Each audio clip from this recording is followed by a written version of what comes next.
سيدنا مولانا محمد ختم وعلى آله وصحبه أجمعين. اللهم ألهمنا علما نفقه اللهم ارزقنا وهي ارزقنا فهما نعلم به كيف نجد أرحم الراحمين.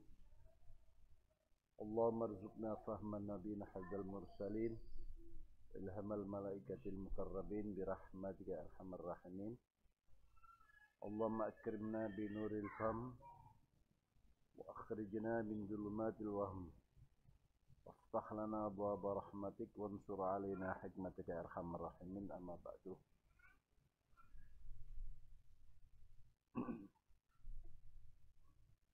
فإن أصدق الحديث كتاب الله فالهدي هدي محمد صلى الله عليه وسلم وشر الأمور محدثاتها كل محدثة بدعة وكل بدعة ضلالة وكل ضلالة في النار. فبسنة المتصل إلى الحافظ الإمام السيوطي جلال الدين السيوطي رحمه المؤتي ونفعنا به بعلومه وعاد علينا من بركاته وأسراره بخير العلوم في الدارين آمين.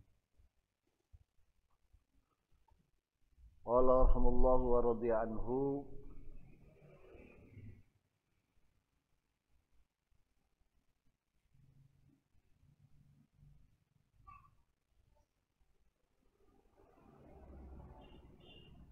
ittaqillah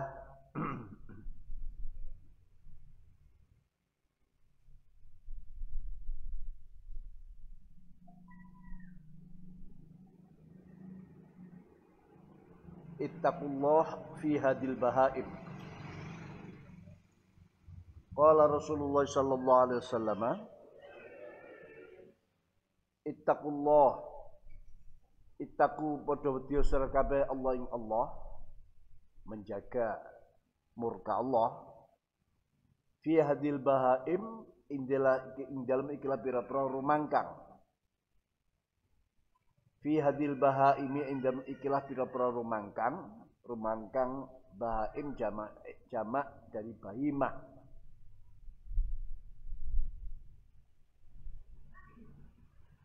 Bahimah itu hampir sepakat ulama adalah binatang yang berkaki 4. Darat maksudnya. Ada yang menambah termasuk binatang-binatang laut yang berkaki 4. Masuk kata bahimah, ini tambahan. Al-mu'jamati kang ora bisa ngomong. Al-mu'jamati kang ora bisa ngomong. Biasanya fal mu'jam ini ya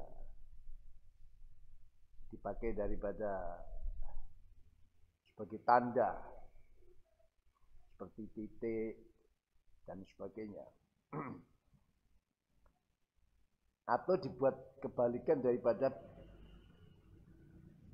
bahasa selain bahasa Arab. Walaupun ada bahasa sendiri. Walaupun selain Arab ada bahasa sendiri. Jadi kalau tidak bisa bahasa Arab dianggap tidak bisa bicara. Maksudnya begitu.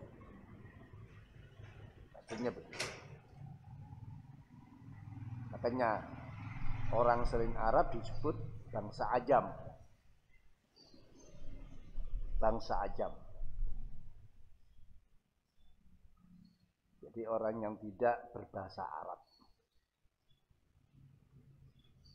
Farkabu nuli padha nunggangono sira kabeh ha ing hadil bahaim sholihatan hale pantes.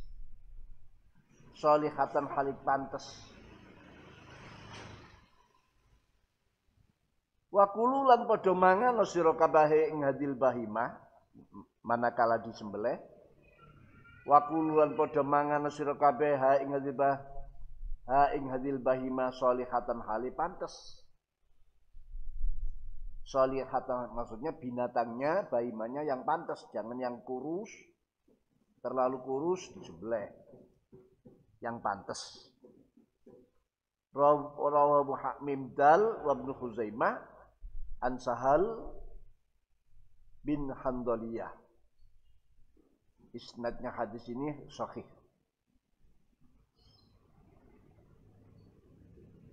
Jadi takwa ini di samping artinya menjalankan perintah menjauhi larangan, semua larangan ya. Kalau perintah mastata'tum.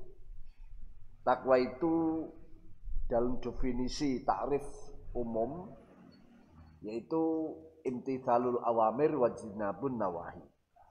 Melaksanakan perintah-perintah semampunya. Maksudnya mampu ini jangan diartikan sakarepe, saisoi, bukan.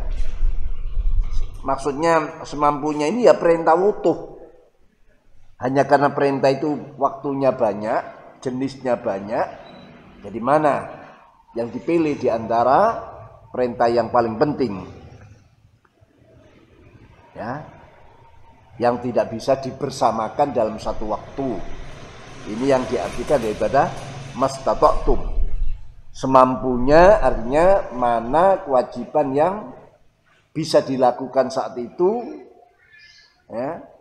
Ini dan yang lebih penting, karena kewajiban banyak, waktunya juga macam-macam, jenisnya macam-macam. Tapi kalau kewajiban itu bisa dilakukan bersamaan, dua kewajiban, tiga kewajiban, ya harus dilaksanakan. Itu arti mastata'tum. Tapi ijtinabun nawahi, menjauhi larangan, ini bisa sekaligus. Berapa larangan itu bisa sekaligus ditinggalkan. Seperti kita ngaji saat ini, berarti kita meninggalkan beberapa larangan sekaligus. Jadi tidak ada qayd.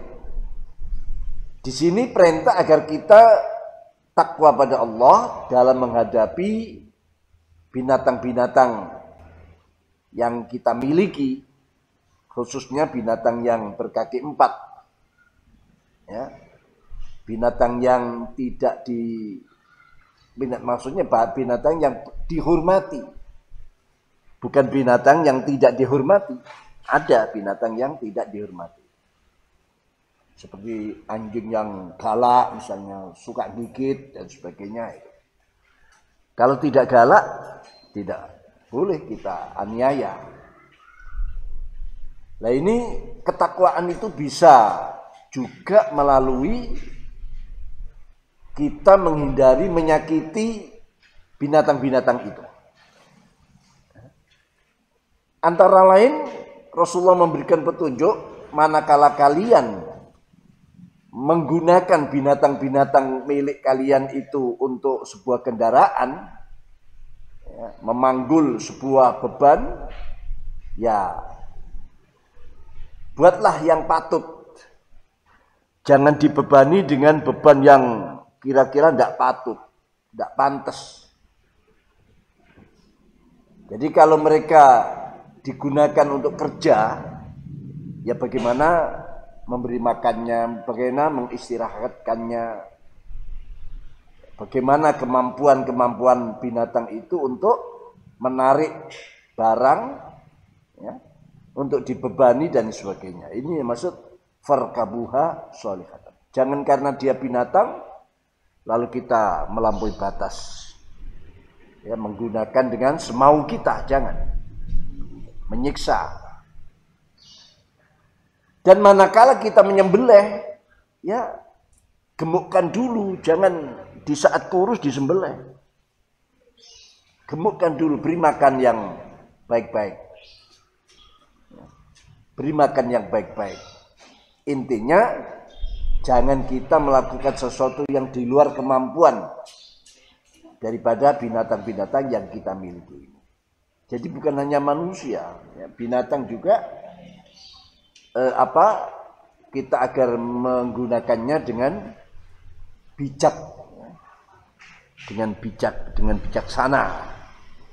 Ya bijak di sana, bijak di sini, itu bijaksana.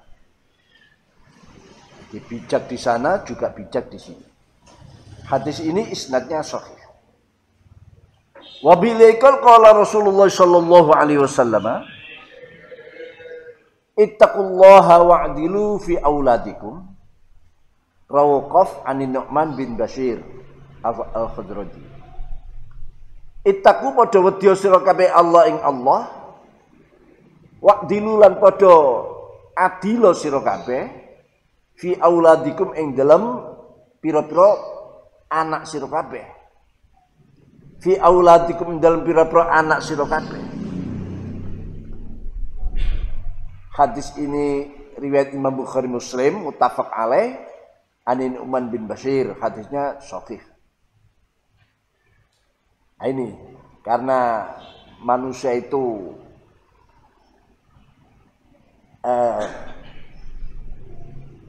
punya kecondongan sehingga kadang-kadang tidak bisa adil. Ya.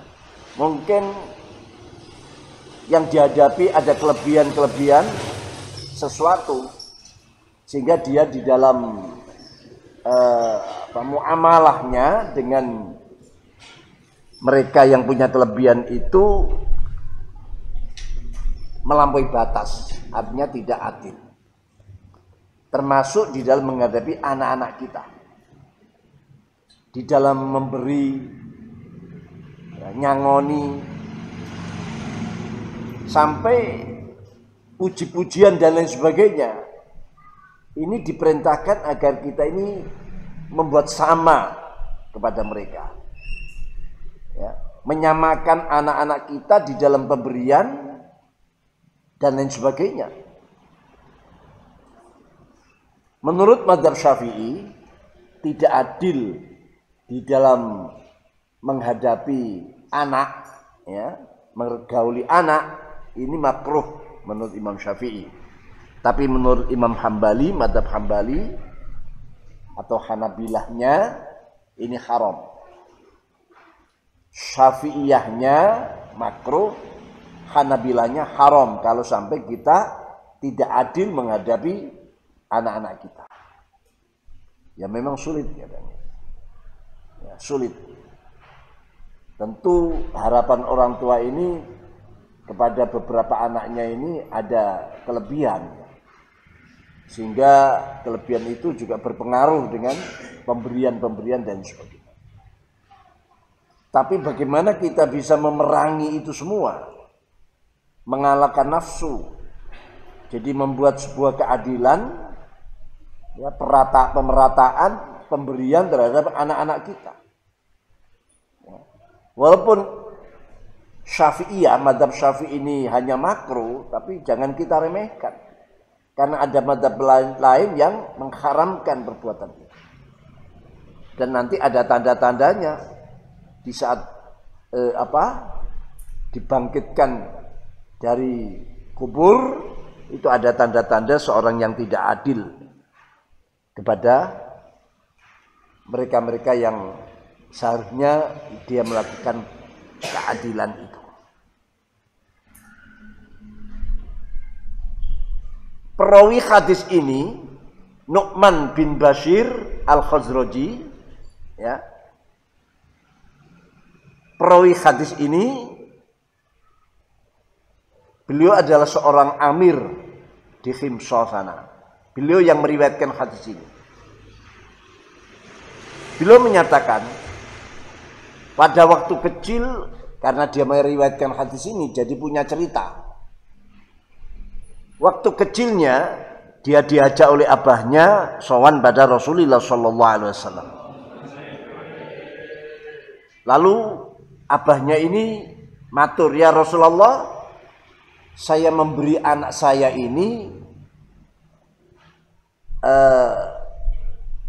budak. Jadi anak saya ini sudah saya beri milik, ya, memiliki budak atas pemberian saya. Anak kecil itu diberi budak, artinya diberi sebuah pemberian kekayaan lah. Ini diaturkan pada Rasulullah SAW. Lalu Rasulullah bertanya, semua anakmu ya kamu beri seperti ini? Anakmu yang lain apa kamu beri budak juga? Rasulullah bertanya demikian. Oh tidak ya Rasulullah, hanya anak saya ini yang saya beri. Ya. Hanya anak saya ini yang saya beri, yang lain-lain tidak. Akhirnya Rasulullah sudah kembali, jangan dibawa ke sini. Artinya Rasulullah duko. Awafi riwayatin, tarik kembali pemberian ini. Jangan kamu lanjutkan, kamu memberi salah satu anakmu pemberian ya berupa budak, yang lain tidak kamu beri. Nah, ini bentuk perintah keadilan. Jadi memang sempat Rasulullah kalau itu kamu saksikan pada saya, jangan cari saksi lain. Lah mungkin ini Imam Syafi'i memahami jadi tidak haram, cuma makruh, karena Rasulullah tidak keras, tidak melarangnya, hanya cari saksi yang lain, jangan saya. Jadi seakan-akan masih ada kesempatan cari saksi yang lain. Tapi menurut mazhab Hanabilah ini haram membeda-bedakan pemberian kepada anak. Artinya kita diperintah untuk melakukan kejujuran dan keadilan dalam menyikapi hidup ini.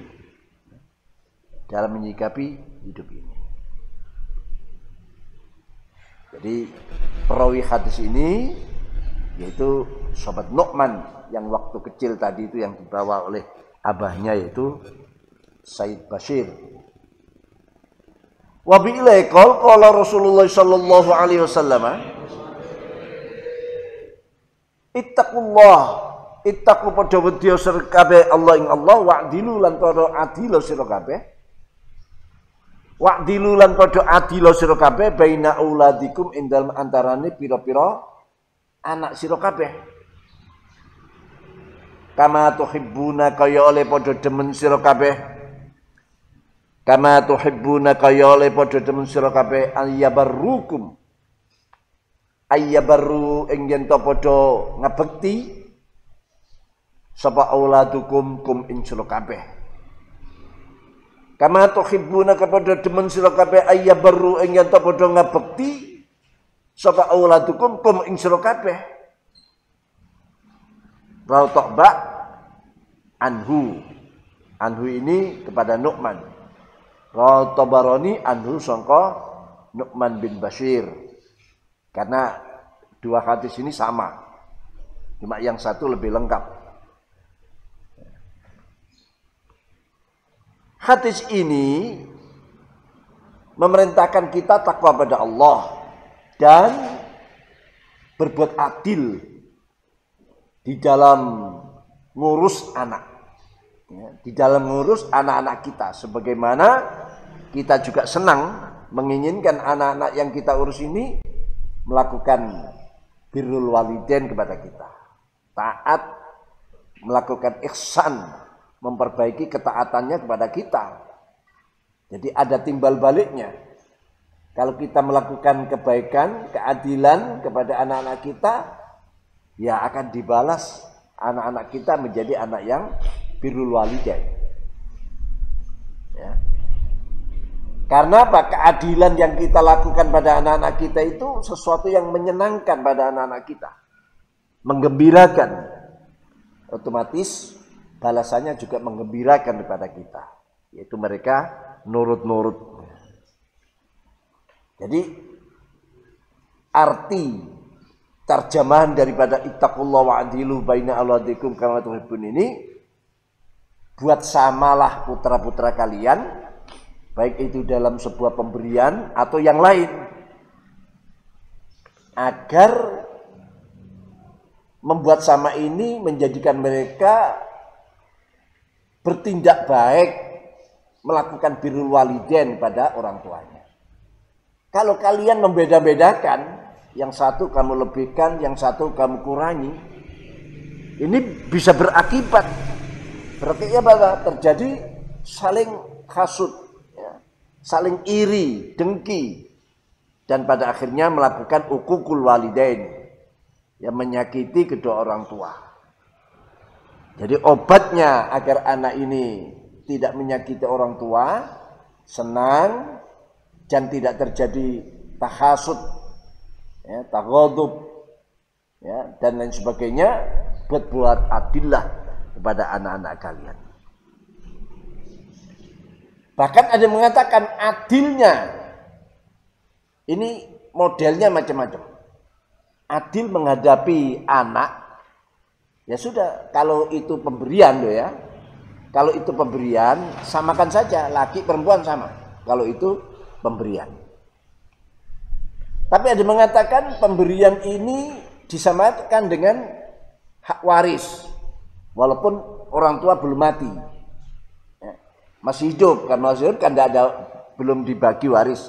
Maksudnya tidak ada kata waris kalau masih hidup. Nah itu bisa orang tua mempraktekkan model waris. Lidzakari mithlu hadil unsayain. Tapi yang pertama ini yang bagus, dibuat sama. Kalau pemberian sama, anak laki, anak perempuan sama. Ya. Kalau masalah lidzakari itu kan sudah, kalau sudah orang tua meninggal, ya, meninggalkan warisan, lah baru pembagiannya lidzakari mithlu hadil unsayain. Dan itu sebetulnya hakikatnya itu ada sama juga. Bahkan yang diuntungkan anak perempuan. Walaupun anak laki-laki 2 dapat pendapatannya, pembagiannya dapat 2. Anak perempuan hanya 1. Itu kan tetap bagian yang diberikan anak laki-laki yang 2 ini nantinya juga ada kewajiban-kewajiban bagi anak laki kepada saudari perempuannya. Gampangannya harta warisan yang diterima anak laki-laki yang 2 bagian itu tidak utuh. Ya. Bisa juga dicengklong untuk kepentingan saudara yang perempuan. Sedangkan yang diterima saudara perempuannya ini utuh, tidak kecengklong. Ya. Nah ini, jadi itu kan sebuah keadilan juga sebetulnya.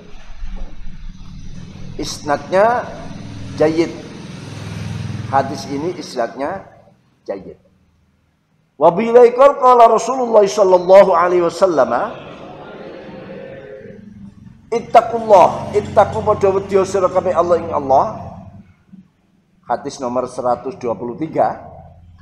Ittaqu padha wedya sira kabeh Allah wa aslihu lan padha becikaken sira kabeh bagusaken data bainikum ing wong kang anduweni masalah ing dalem antaraning sira kabeh.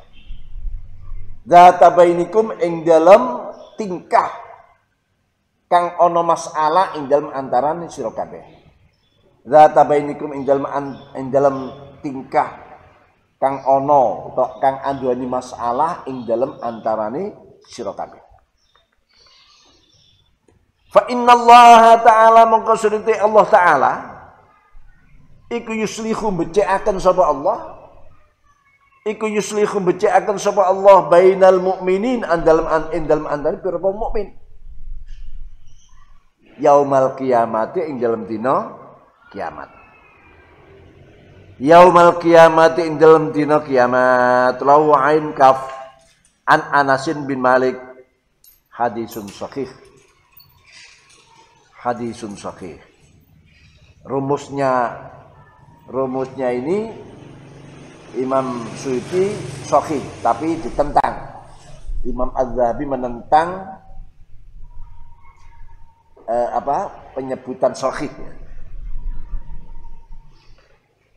Sebetulnya bukan Imam Zahabi yang, tapi keterangan Imam Zahabi ini memang menyatakan hadis ini hadis yang tidak sahih, hadis yang dhaif, karena ada perawi yang bernama Abbad bin Syaibah itu yang menjadi pegangan.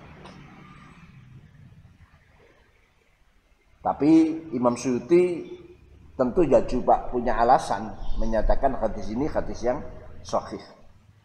Ya, mungkin punya syawahid tentang hadis. Jadi isi hadis ini sangat benar sekali, yaitu perintah taqwallah. Ya, ini ittaqullah ini sudah kalimat jami'ah.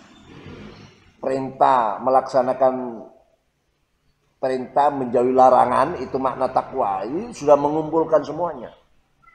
Lalu ditambah agar kita melakukan islah, perbuatan baik. Islah itu nambel sing bolong atau memperbaiki yang terjadi keretakan-keretakan, baik itu benda ataupun masyarakat atau sekitar kita, teman-teman kita terjadi keretakan, itu diperbaiki. Ya, jadi islah.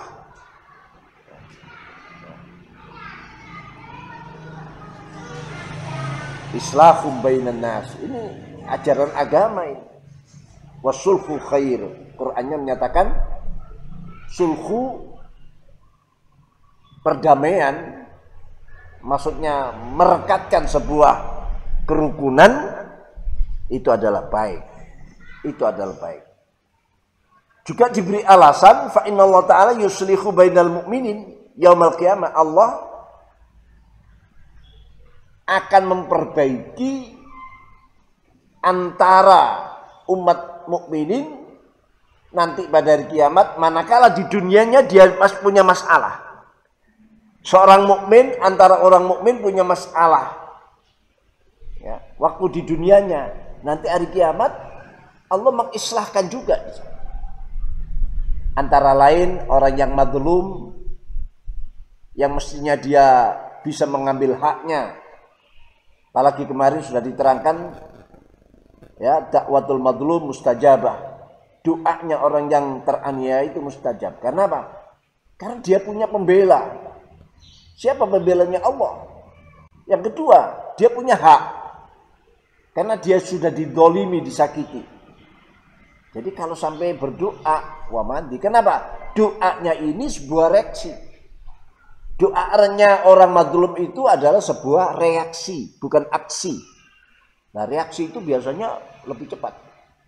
Kalau aksi itu kan tidak ada apa-apa, tiba-tiba mendoakan orang. Tidak ada yang menyinggung, tidak ada yang menyakiti, lalu dia mendoakan. Nah, ini kurang mandi. Ya, dan dilarang lah kita mendoakan jelek kepada orang lain tanpa ada sebab. Nah, ini ada sebab. Apa sebabnya? Ya dolim yang ia, kedoliman yang ia terima. Ya, Allah akan membela. Dan pembelaan Allah itu juga nanti apa? Orang yang mazlum ini nanti juga diarahkan untuk memaafkan orang-orang yang zalim. Memberi maaf pada orang-orang yang zalim. Atau Allah menggantinya. Ya, Allah menggantinya dengan pembalasan yang terbaik yang akan diterima oleh orang-orang yang mazlum. Jadi di dunianya dia dibela Allah, doanya mustajab, ya, gitu. Di akhiratnya dia masih diberi pahala yang berlipat-lipat. Ini bentuk islahnya Allah kepada orang-orang yang mazlum. Jadi kalau kamu disakiti orang, sabar saja, tidak usah dibalas, tantang, ya sudah, pura-pura tidak kuat, pura-pura tidak berani, ya. Dicaci maki, sudah jangan dibalas. Itu nanti urusan dengan Allah sendiri, orang-orang semacam itu. Kan ada manusia ini yang sudah memang wataknya seperti itu, sudah sulit dikendalikan. Isinya itu hanya memfitnah, ya, memprovokasi, menjelek-jelekan. Itu ada orang punya sifat-sifat seperti itu. Wa bi'laikal qala Rasulullah sallallahu alaihi wasallam ittaqullaha fima malakat aymanukum. Ittaqu padha wedya sira kabeh Allah ing Allah fima ing dalem urusan perkara fima ing dalem urusan perkara malakat kang miliki apa imanukum pira-pira tangan tengen ira kabeh. Malakat kang miliki apa imanukum pira-pira tangan tengen ira kabeh rawu khodal an aliyin karramallahu wajah. Takutlah kalian kepada Allah, terutama di dalam mengurus malakat aimanukum, ngurus milik-milik kalian. Apakah milik itu berupa benda mati sebagai milik kalian atau budak-budak, ya, makhluk yang hidup, ya, termasuk budak di dalamnya, agar kalian bersandar berdasar takwa Allah. Ngurus mereka itu dasar kalian takwa Allah. Jangan ada kedzaliman, ya. Jangan ada kekasaran di dalam menengani mereka, karena ini namanya tidak takwa. Takwa itu yaitu tadi melaksanakan perintah, menjauhi larangan. Jadi takwa kalian bentuk menghindarkan kalian daripada ghadabnya Allah, daripada marahnya Allah, daripada siksaan Allah. Maka hati-hati dalam ngurus milik-milik kalian, termasuk benda-benda yang kamu miliki, sandal, songkok, baju, sarung. Kan kamu punya sarung dikum sampai 2 minggu. Ini ya ini enggak takwa ini. Kenapa? 2 minggu itu bisa membuat berpengaruh dengan pakaian ini. Mestinya ini kuat 1 tahun, tapi dengan perilaku yang seperti itu, akhirnya hanya 1 bulan sobek sudah, metel. Nah ini termasuk kita ini tidak takwa di dalam ngurus benda. Sandal mestinya disimpan, mahal-mahal kok dibiarkan, ya akhirnya keinjak orang, sepak orang, atau kena hujan, kena sengatan matahari, akhirnya cepat rusak. Nah, ini termasuk tidak takwa dalam mengurus miliknya, ya, ngurus miliknya. Santri kok pulang meninggalkan baju-baju yang kotor, ya, tidak dicuci atau apa, ya, tidak rapi dan sebagainya. Ini termasuk tidak takwa di dalam ngurus milik. Hati-hati, malaikatnya teliti-teliti nih, ya, tidak bisa disuap malaikat ini. Jadi ketahuan lah nanti. Kalau sekarang mungkin pengurusnya yang lembek, atau yang diurus ini yang beler, nanti ketahuan. Wa bi ilaikal qala Rasulullah sallallahu alaihi wasallam, ittaqullah fis salat. Ittaqu bedawati sareng Allah ing Allah fis salat, ing dalam salat. Hati-hati dalam kita melaksanakan salat. Wa malan perkara malakat kang miliki apa imanukum pira-pira tangan-tangan ira kabeh. Wa malan perkara malakat kang miliki apa imanukum pira-pira tangan-tangan ira kabeh. Rawkhata an Ummi Salamah. Ummi Salamah itu adalah Sayyidah Hindun, ya, bintu Umayyah bin Mughirah al-Makhzumiyah. Waktu di peristri Rasulullah usianya sudah sekitar 35 tahun.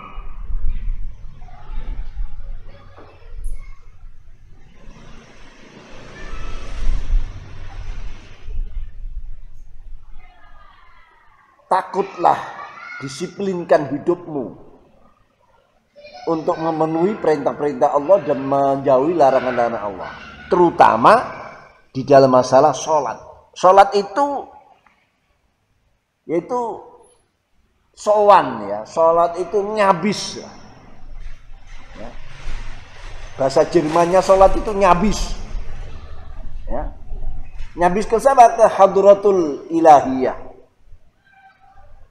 Dan sebuah langkah kewaspadaan, muraqabah.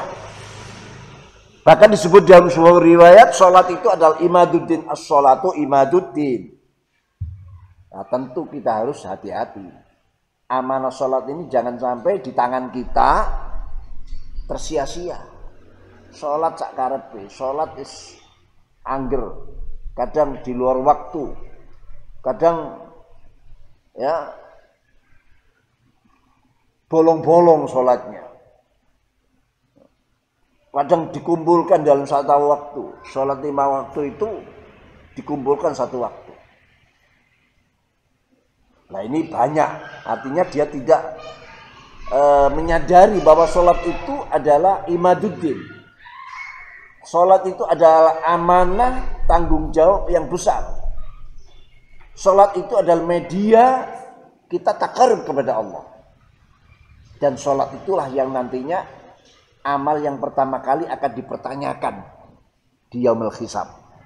Sebelum amal-amal yang lain ditanyakan, sholat kita ditanyakan. Hati-hati. Karena sholat itu sowan ya. Sowan kepada Allah. Maka perlu ada kekhusyuan, penyempurnaan. Ya, kehuduran hati, kesungguhan, pemusatan pikiran. Jangan sampai sholat malah menjadi ajang ingat selain Allah. Di luar sholat kita tidak ingat, begitu sholat malah datang semua. Yang kecil-kecil itu malah ingat semua. Lah ini kita bisa mengukur kita ini sudah sampai kelas berapa. Ya tolong dilihat sholatnya. Ya, diteliti sholatnya sudah seperti apa sholatnya ini. Lalu di sini wa ma malakat aimanukum disampingkan, digandengkan dengan perintah sholat. Ini menunjukkan urusan ma malakat aimanukum juga urusan besar. Kalau sholat disebutkan tanha anil fahsya'i wal munkar, dan banyak sekali. Ya. Bahkan orang yang sholat tapi lupa pada Allah diancam wel.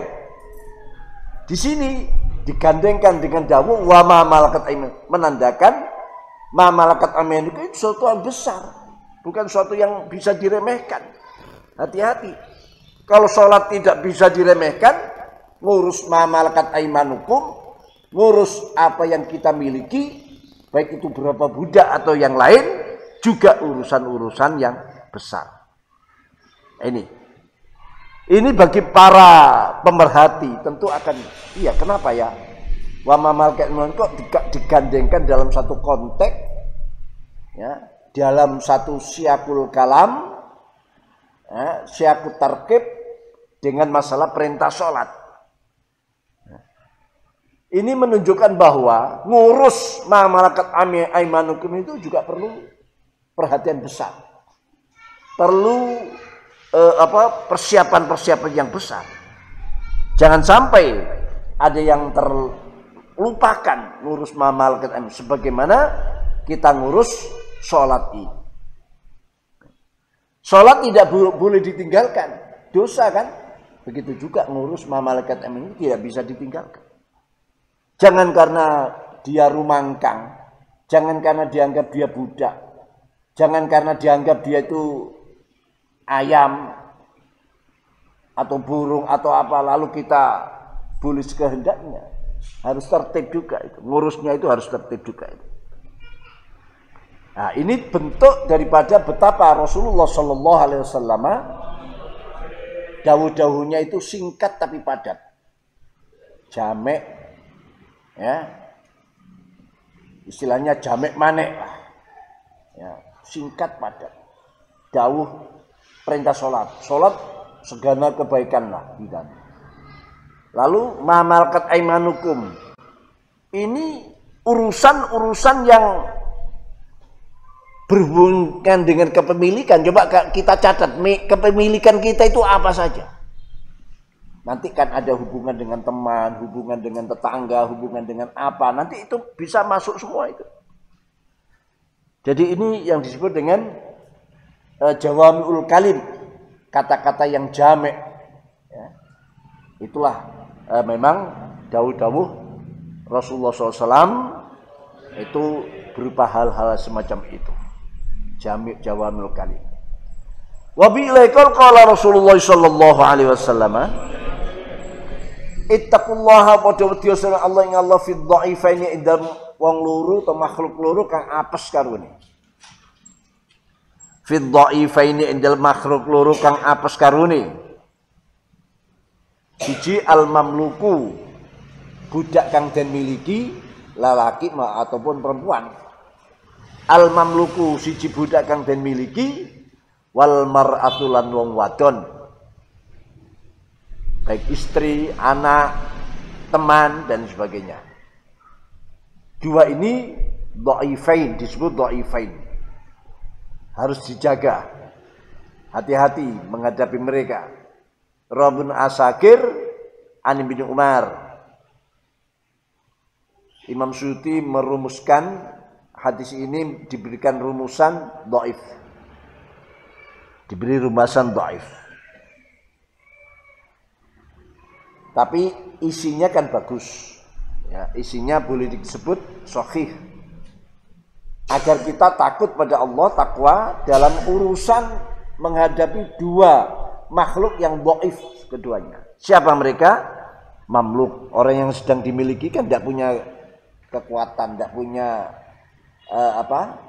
kemampuan untuk mengatakan tidak. Dia harus nurut.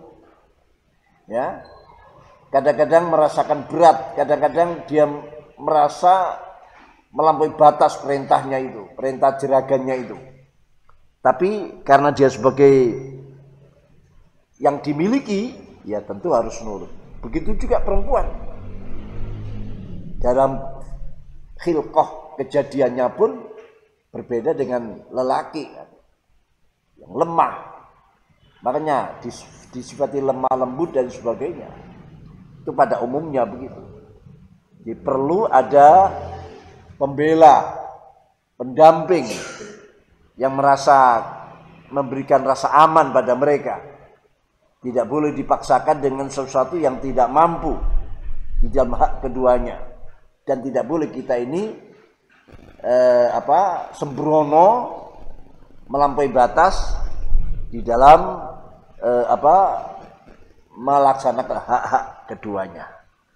Rasulullah sangat perhatian sekali di saat zaman jahiliyah wanita-wanita tidak dianggap mulia, dihinakan, bahkan diwariskan, dibuat semacam harta warisan, tapi oleh Islam lalu diangkat.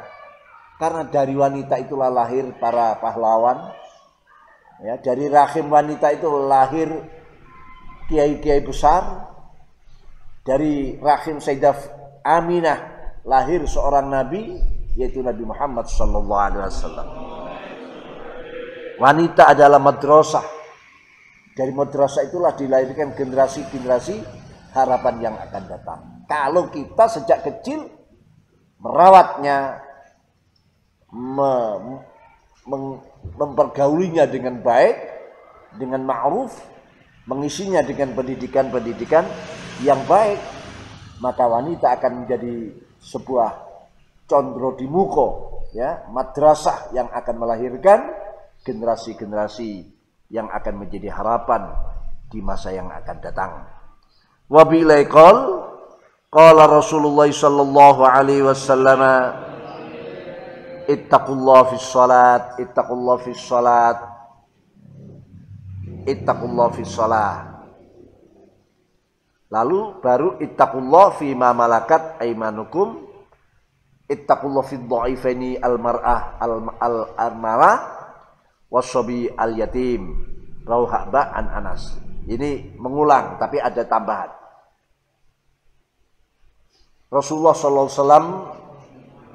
memerintahkan kepada kita agar kita takwa pada Allah di dalam urusan sholat, jaga amanat sholat ini, sholat maktubat terutama, ya harus kita jaga waktunya dalam melaksanakannya. Sampai-sampai Rasulullah mengulang ittaqullah fis shalah, ittaqullah fi sholat 3 kali Rasulullah mengulang ini. Berarti sangat perhatian tentang sholat. Berarti ada umat yang kurang perhatian, ada santri yang sembrono. Makanya sampai Rasulullah mengulang-ulang 3 kali tentang sholat ini. Karena sholat adalah benderanya keimanan, pilarnya agama, bahkan pensucian dalam hati-hati kita, hati manusia dari segenap kotoran-kotoran dosa. Perintah agar kita menjaga sholat, ada beberapa ayat, ya, dan ada beberapa akibat yang menyenangkan kalau kita bisa menjaga sholat itu. Harus menjaga syarat dan rukunnya, kesempurnaannya. Baru ittaqullah fima malakat aymanukum. Setelah itu kita menjaga apa yang kita miliki. Lalu perintah agar kita pun menjaga dalam mergauli dua makhluk yang lemah. Di sini disebutkan wanita yang janda, armalah, ya, Armala itu dari kata rimal, pasir ya. Yang maksudnya janda yang tidak mampu, yang lemah, yang di situ disebutkan penuh dengan pasir katakan artinya, atau memang dia di tengah-tengah pasir yang dia membutuhkan pertolongan ya, membutuhkan pertolongan. Jadi armalah itu dari kata rimal ya, orang yang berpasir, yakni dalam yang sangat membutuhkan pertolongan, bantuan dan lain sebagainya. Lalu wasobi al yatim, dan anak kecil yang yatim, yang belum baligh ya, yang ditinggal mati bapaknya ya, yang la abalah, yang tidak punya bapak, baik laki maupun perempuan. Rawahba an Anasin bin Malik. Imam Suyuti merumuskan hadis ini hadis hasan. Memang ada rawi yang oleh Imam Zahabi dicela. Imam Az-Zahabi itu terkenal memang ketat ya, dalam urusan perawi hadis ini ketat sekali. Nah, sarannya Imam Zahabi, tinggalkan rawi itu, yakni namanya Bishr bin Mansur Al-Khayyat. Tapi Imam Suyuti menganggap hadis ini hadis hasan. Hadis ini hadis hasan. Itu. Jadi semua itu intinya adalah agar kita membuang kekikiran hati kita, membersihkan diri kita dengan cara-cara takwa dan menjaga sholat dan seterusnya seperti yang diterangkan itu. Maqala ittaqullah wa shallu khamsakum wallahu alam bissawab. Subhanakallahumma bihamdika asyhadu an la ilaha illa anta astaghfiruka wa atubu ilaik. Subhanakallahumma bihamdika asyhadu an la ilaha illa anta astaghfiruka wa atubu ilaik. Subhanakallahumma bihamdika asyhadu an la ilaha illa anta astaghfiruka wa atubu ilaik. Subhana rabbika rabbil izzati amma yasifun. Salamun alal mursalin alhamdulillahi rabbil alamin. Ya Rabbana tarafna bi annana tarafna أننا أسرفنا على لظى أشرفنا فتب علينا التوبة تغسل لكل حوبة واستر لنا العورات وآمن الروعات واغفر لوالدينا ربي ومحسننا والآل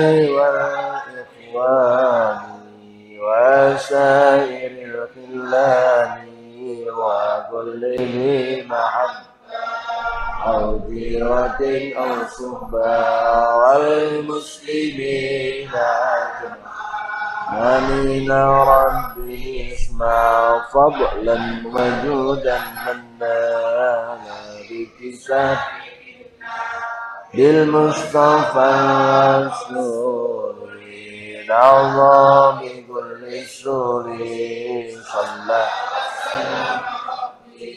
عليه عد الحب وآله والصحب عدد السور والحمد لله في البث والتناهي اشتد أزمة تنفر قد آذن ليلك بالبلد وظلام الليل سرج يغشى أبو السرج نحن بالله عزنا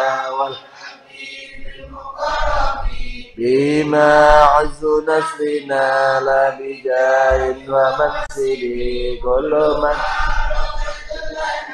من قريب وأجنبي سيفنا في قولنا حسبنا الله ونعم. Assalamualaikum warahmatullahi wabarakatuh.